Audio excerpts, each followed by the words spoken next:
attention শিক্ষামন্ত্ৰী ৰণোজ পেগু শিক্ষা বিভাগত সংঘটিত না ভোট না চুট কাণ্ড শিক্ষক অবিহনে অনুষ্ঠিত হ'ল পৰীক্ষা বিদ্যালয়ৰ অৱস্থা দেখিলেও আপোনাৰ বিশ্বাস নহ'ব ভঙা বেৰৰ জলঙাৰে সপোন ৰচিছে এইসকল দৰিদ্ৰ শ্ৰেণীৰ শিক্ষাৰ্থীয়ে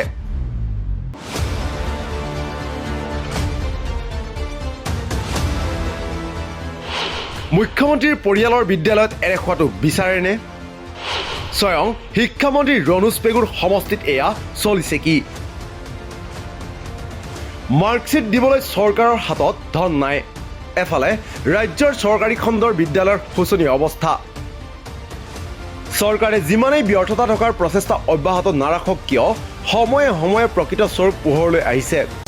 বিশ্বব্যাপী শিক্ষাৰ প্ৰসাৰ বৃদ্ধি পোৱাৰ সময়ত অসমত শিক্ষা গ্ৰহণ নকৰাকৈ স্কুলৰ পৰা উভতিছে অসমৰ বহু শিক্ষাৰ্থীয়ে শেহতীয়াকৈ শিক্ষামন্ত্ৰী ৰণোজ পেগুৰ নিজৰ সমষ্টিতেই পোহৰলৈ আহিছে আন এক আজব ঘটনা পৰীক্ষাৰ উত্তৰ বহি বিলাই দিয়েই নাইকিয়া হ'ল প্ৰধান শিক্ষক বিদ্যালয়খনৰ দ্বিতীয়গৰাকী শিক্ষকো হঠাতে নোহোৱা হ'ল বিদ্যালয়ৰ পৰা এয়া এখন ভিতৰুৱা গাঁৱৰ এখন চৰকাৰী বিদ্যালয়ৰ দৃশ্য চলি আছে কণমানিসকলৰ পৰীক্ষা ছাত্ৰ ছাত্ৰীসকলে পৰীক্ষাত বহিছে সাংবাদিকৰ প্ৰশ্নৰ উত্তৰত কি ক'লে শুনক আৰু আপুনিও অনুমান কৰক ঘটনা আচলতে কি আৰু এজন ক'লৈ গৈছে ইফালে গৈছিলে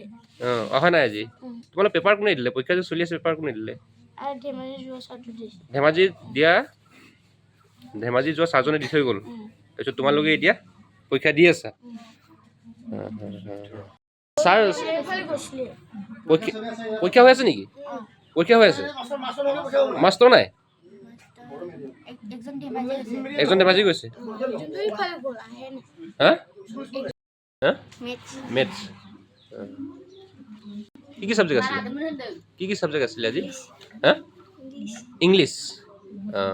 তোমাৰ হৈ গ'ল নেকি তোমাৰ কি পৰীক্ষা আছিলে আজি ইংলিছে কোন ক্লাছৰ তুমি 3 মুখত বৰ কথা কোৱা বিজেপি চৰকাৰৰ দিনত এইদৰেই এতিয়া চলিছে চৰকাৰী শিক্ষা বিভাগ এনে নাভোট নাচুট ঘটনাৰ পাছত স্থানীয় ব্যক্তিয়ে কি ক'লে শুনক সেই মন্তব্য তাকে যদি স্কুলৰ পৰীক্ষা চলি আছে মাষ্টৰজন থাকিব লাগে গতিকে কিয় নাই আমি এইটো গম পোৱা নাই এতিয়ালৈকে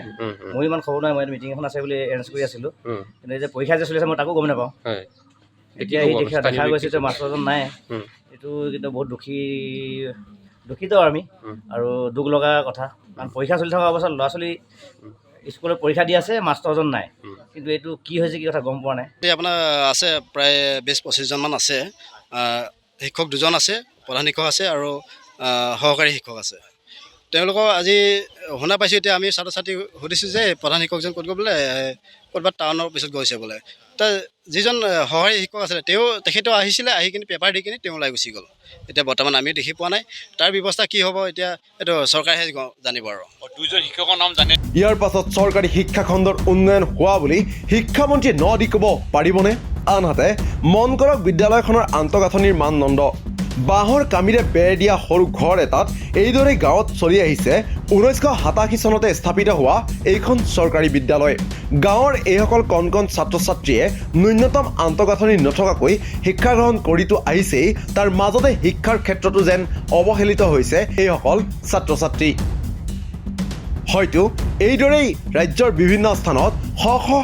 হাজাৰ গাঁও সমাজৰ ছাত্ৰ ছাত্ৰী বঞ্চিত হৈ আহিছে এয়া কেৱল এখনহে ছবি এনে বহু ছবি হয়তো বিচাৰিলে ওলাব কিন্তু তাৰ পাছতো চৰকাৰ ব্যস্ত নাচ গান কৰি ৰেকৰ্ড কৰা কামত লাভ বিলাসৰ নামত কোটি কোটি ধন খৰচ কৰিবলৈ সক্ষমতা থকা চৰকাৰৰ এবাৰলৈও ভাবিবৰ আহৰি নাই বা সদিচ্ছা নাই অসমৰ চৰকাৰী খণ্ডত পঢ়ি থকা গাঁৱৰ এই দৰিদ্ৰ শ্ৰেণীৰ সন্তানৰ ভৱিষ্যতৰ কথা